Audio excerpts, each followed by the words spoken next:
माल वाहतूक करणाऱ्या शेतकऱ्यांकडून आरटीओ अधिकाऱ्यांनी पोलीस अधिकारी शेतकऱ्यांची लूट करत असल्याची तक्रार करत सोलापूर जिल्ह्यातील आमदार अभिजित पाटील यांनी सोलापूर डीपीडीसीच्या बैठकीत केली।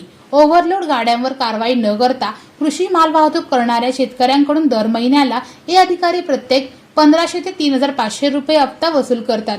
एका शेतकऱ्यांकडून तर तब्बल 26,000चा दंड घेण्यात आलाय असा आरोप या बैठकीत करण्यात आला। पालकमंत्री जयकुमार गोरेंसमोर माड्याचे आमदार अभिजित पाटील यांनी आरटीओ अधिकाऱ्यांचे रेड कार्डच ठेवले। पोलीस अधिकारी आणि आरटीओ अधिकाऱ्यांच्या गैरप्रकाराचा पाडा वाचल्यानंतर पालकमंत्री जयकुमार गोरे यांनी शेतकऱ्यांना सोडा अन्यथा तुमचा कार्यक्रम होईल म्हणत अधिकाऱ्यांना समज दिली। सोलापूर जिल्हा नियोजन समितीची बैठक शुक्रवारी दुपारी पार पडली।